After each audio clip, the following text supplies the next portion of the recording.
Meads Warogadidish. I'm Running Elk in our Hidatsa language, also known as Calvin Grinnell, tribal historian for the Mandan Hidatsa Arikara Nation. I'm here to describe for you what life was like over 235 years ago at Double Ditch Village for men in Mandan society. First of all, I'd like to share this prayer with you.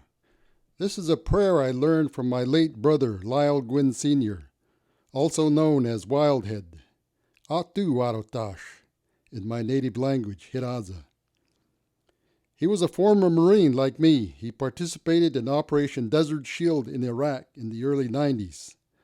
We sundanced and sacrificed in our native tradition together before his untimely death at the age of 47 in 2011. I asked him one day what his grandmother told him how you should pray, and he said this simple prayer was all you needed to say, according to her. Her name was Pearl Burr Youngbear, and she was the great-granddaughter of the Mandan chief forebears.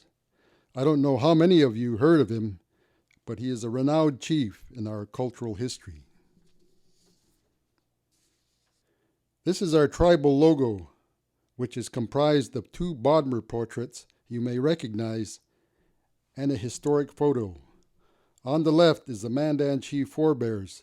In the center is two ravens representing the Hidatsa, and on the right is Son of the Star representing the Arikara. The Mandan, Hidatsa, and Arikara have been together for over 150 years. The Mandan prefer to call themselves Nuata, the Arikara who prefer to call themselves Saanish. The Saanish joined the Nuata and Hidatsa at Fort Berthold in 1862. Before that time, the Nuata and Hidatsa had lived together for over 70 years. Consequently, we are very well integrated with each other, other tribes, and non-Indians. However, we still maintain distinct languages and culture to this day. I like to say we are hybrids.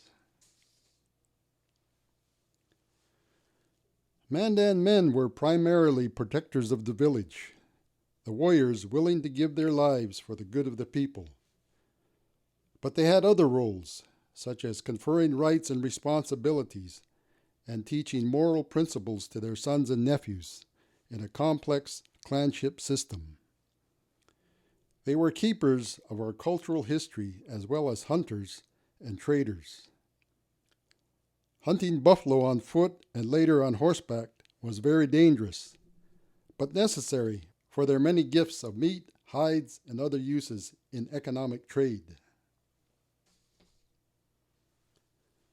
Mandan villages flourished around the mouth of the Heart River on the west bank of the Missouri. A conservative estimate by white traders say we could muster 15,000 warriors. Consequently, for the greater part of the 1700s, the Mandan were at the zenith of their power and influence on the upper Missouri. The Red Star is where the present-day state capital of Bismarck is located, and the red arrow is Double Ditch. In 1738, the French explorer Ferendry documents his journey to the Mandan. Ferendry admired our shrewdness in business, as well as our skill and craft in working leather. According to Ray Wood and Tom Thiessen in their book Early Fur Trade on the Northern Plains, the two tribes lived where the Canadian and St. Louis-based trade spheres overlapped, and until the boundary between the United States and Canada was established and the Canadian trade was finally abandoned, the Mandan and Hidatsa trade was sought as eagerly by the Canadians as by the St. Louis companies and free traders. Wood and Thiessen add, Mandans and Hidatsas were important brokers in an intertribal trade network, a crucial one in the modification of American Indian culture on the Great Plains. For it was there that the expanding frontier of the horse met that of the gun.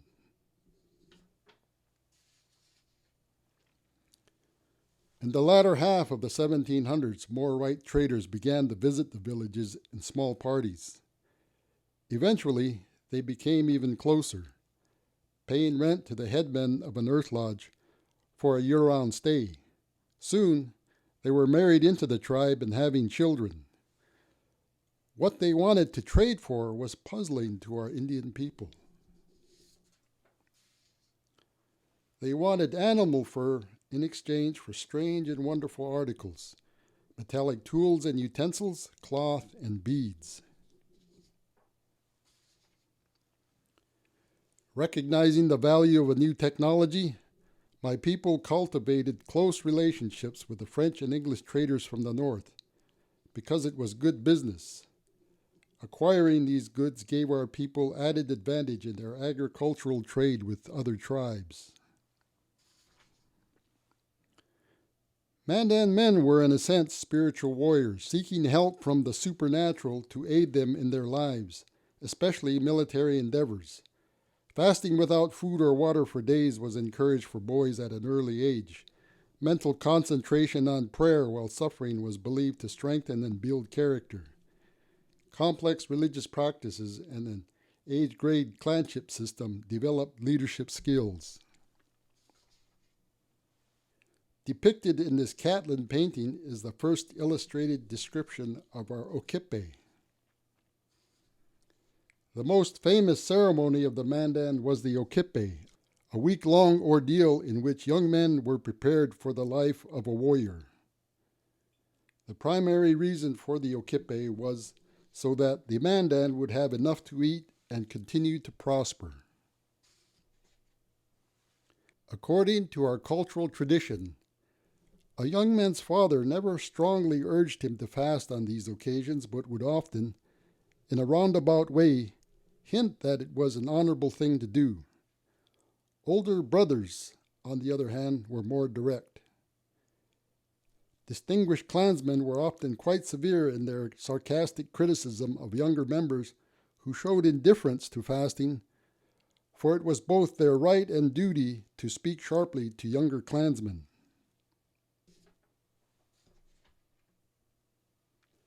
The noted ethnologist Alfred Bowers wrote this in his final summary to his book, Mandan Social and Ceremonial Organization. In the sacred stories that go with our major tribal ceremonial bundles, certain promises were made to our people by supernatural beings. If we took care of them, they would take care of us. In spite of all our setbacks, smallpox epidemics in 1781 and 1837, loss of our homelands to legislation and the Garrison Dam, we are still here because we still take care of them. For anyone living in this modern era, smallpox is a disease for which we have no concept because it has been nearly eradicated. However, one needs only to consult a medical dictionary to see its terrible effects on the human body. More than anything else, our people's susceptibility to this scourge was our downfall.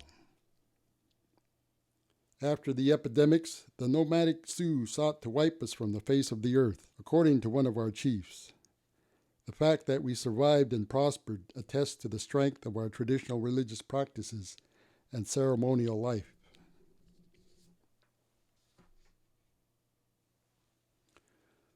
You might ask yourself, how much of this cultural history of the Mandan has been retained today?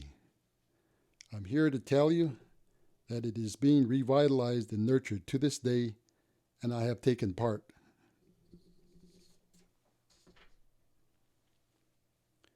As I said before, this Catlin painting is the first illustrated description of our Okipe.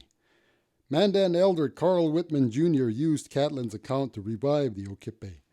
I experienced firsthand what it was like to participate in this ceremony because I was part of the revival by Carl Whitman Jr. in 1983. Carl was tribal chairman when the Garrison Reservoir, now known as Lake Sakakawea, was flooding 156,000 acres of our homelands on the Fort Berthold Reservation in the 1950s. He was fluent in Mandan and held an academic degree, but lost faith in the dominant society's education because it did not provide solutions to his people's social ills, so he turned to his traditional religious practices. I call this photo Drummers in the Happy Hunting Ground, because they are all now deceased. Carl Whitman Jr. is seated at right. This photo was taken a few years after he revived the Mandan Okipe in 1983 on his land south of Parshall, North Dakota. Mr. Whitman was fluent in Mandan and one of the last speakers of this language. Today we have only one fluent speaker, Edwin Benson, who is over 80 years old. Seated to Carl's right is the late Sam Lilow, another fluent Mandan speaker, and one of my spiritual advisors. Sam took care of one of the turtle drums used in the original Okipe. To Sam's right is the late Dean P. Fox, a contemporary of mine with whom I shared many spiritual endeavors. Since that first Okipe, I have fasted at least 10 times, making a 4-day fast twice. In 1990, I started a 12-year participation in the Eagle Sundance, becoming a member of the Red Blanket Society in that circle after my 5th year.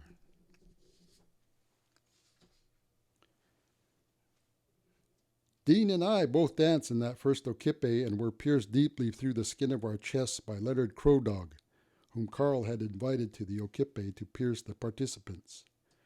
We were hoisted up to the crossbeams of the lodge, but fortunately, our spiritual benefactors pitied us and we broke soon after we left our feet.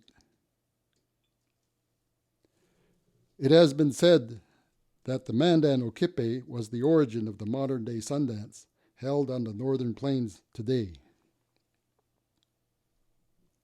Dean and I also pulled buffalo skulls on Thunderness Butte for a night and a day.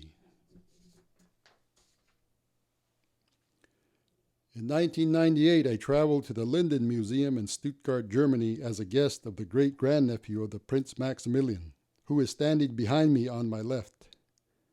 I am dressed in my red blanket man regalia of the Eagle Sundance. My uncle Gale Baker is wearing the war bonnet, and the curator of the Linden Museum, Sonia Shirley, is next to him. The buffalo robe painted by the Mandan chief forebears given to Prince Maximilian is in the background. While there, we were given an exclusive look at the painted buffalo robe on which forebears depicted his war exploits. As a thanksgiving to our spiritual benefactors for helping us complete 12 years of the Eagle Sundance, I and the late Lyle Gwynn, whose Indian name is Wildhead, performed an individual Sundance on Thunderness Butte. The left photo is from Edward S. Curtis. The right photo is the cedar pole I and Lyle erected, then pierced our chest and stood for a day and a night attached to this post. Lyle is pictured in the center, standing next to our forebears monument near the museum. As I indicated before, Lyle is a 4-time great-grandson of the Mandan chief forebears. Another older brother besides Dean Fox, who taught me a lot about our spiritual ways, was Alex Gwynn Sr., also known as Shishawakesh, Growling Bear. Alex advised the Red Blanket Men on how to conduct the Eagle Sundance and led the blanket men in the performance of their duties like building the armor, piercing the dancers who made pledges, and proper protocol in the Sundance Arbor and the camp. Alex was very knowledgeable about our cultural ways, especially singing, being one of the Eagle Whistles in his younger days. That's Alex on the right with Dean Fox kneeling, who was also a member of the Eagle Whistles. Alex is the older brother of Lyle. Since participating in the Okipe in 1983, I have endeavored to follow in the footsteps of my ancestors by maintaining their traditional religious practices of flesh sacrifice, fasting, and focused prayers in the sweat lodge. They are a small price to pay for the opportunities I have been given in my life. Carrying on the warrior tradition, I completed nearly 6 years of service in the Marine Corps with an honorable discharge. But I am just one of many of my people who have served in the military. And now, this is a review of our Veterans Monument and Hall of Honors with Mandan Elder Edwin Benson singing a veteran song.